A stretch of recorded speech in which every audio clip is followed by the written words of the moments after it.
So before this video gets started, if you're an Uber driver or a Lyft driver and you want to make an extra $100 extra per month, there's a company called Play Octopus that will send you a free tablet to put in your car. You just have to use our link below. You put the tablet in your car, your passengers can play games, and you as a driver make an extra up to $100 per month. Sign up for Play Octopus with the link down below. It's free to sign up. They're pretty much nationwide now, so use the link, start making an extra $100 a month, and let's get started. So without further ado, let's get started with the first topic, which is Lyft is cutting rates for drivers. What do you think about that, Izzy? What do you think about that? That's crazy. So they're cutting rates for drivers. Yeah, don't you think, Lyft is already paying drivers so much, they might as well lower the rates, right? No, Lyft drivers don't get paid enough. Hey everyone! Yeah. So we're actually reacting to this video from the Rideshare Guy, so go and check them out. They're pretty cool, and they're actually also a co-sponsor of Work Solo. They're on their website.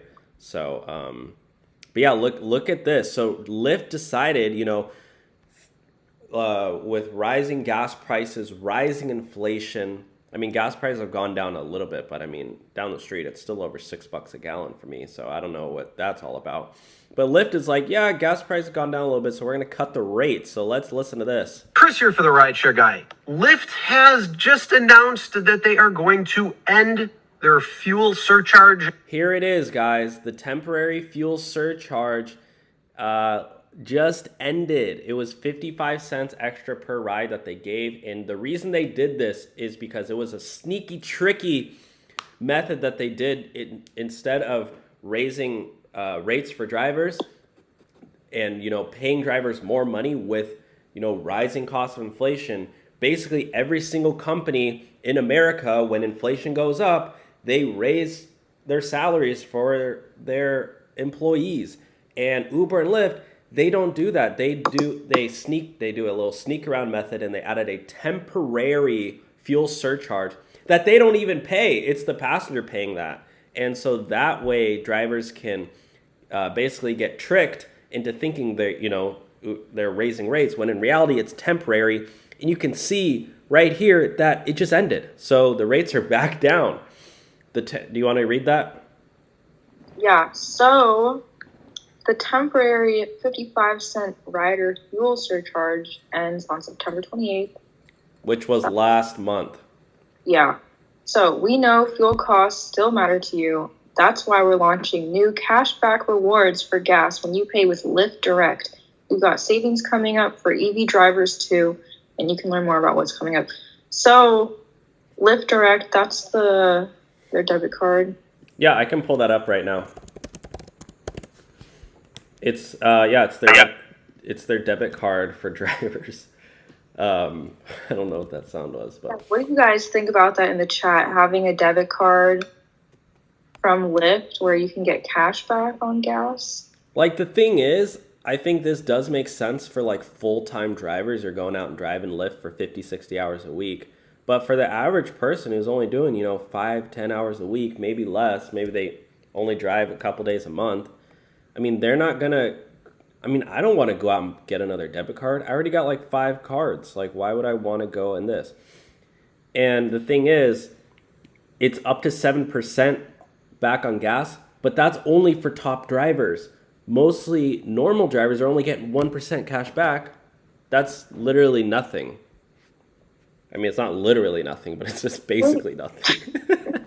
I don't understand though. I thought you only get rewards and stuff from credit cards, not debit cards. Yeah, Lyft launched this thing. So yeah, it's not even a credit card. It's literally like you have to load it up with money first, and then you get money back. Like, you know what I mean? It's such like a workaround that they're like saying, oh, well, we still have this option, but it's like, you have to be a top driver. You have to preload this certain card with extra cash that you have. And we all know most rideshare drivers don't just have an extra bunch of cash laying around. Yeah, it sounds like a scam. I don't know. It's like, I don't think they're telling enough Like, you can't compare this card to the fuel surcharge. Yeah, because the fuel surcharge is automatic for everybody. And how many drivers realistically are going to go and, sign up for this, like, Lyft debit card? You know what I mean? Yeah, I don't know. I wouldn't, but... Yeah, for real. For real, for real. Okay, so let us know what you guys think about that. Oh, yeah, and, just wanted to kind of talk about this with rising gas prices. I think this is also a workaround for Uber and Lyft to try to push drivers to go electric, because they're like, oh, well, you're not getting that gas charge anymore. Might as well get an electric car. And both Uber and Lyft want to push people to get electric cars, right? Yeah. So, yeah, the Fed's monetary policy raised inflation. I mean, these are just a bunch. We all know that inflation has gone through the roof. Like, I know, like, there's this Mexican shop that I used to get food at all the time, and when I was like a kid, like the burritos were like $1, maybe $2. Now you go on DoorDash and you try to order food, it's like $15 for one burrito. It's like ridiculous.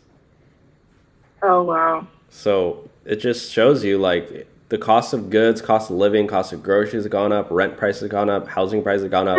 And Lyft and Uber, they're just like, well, we'll just temporarily raise the rates and then we'll just end it.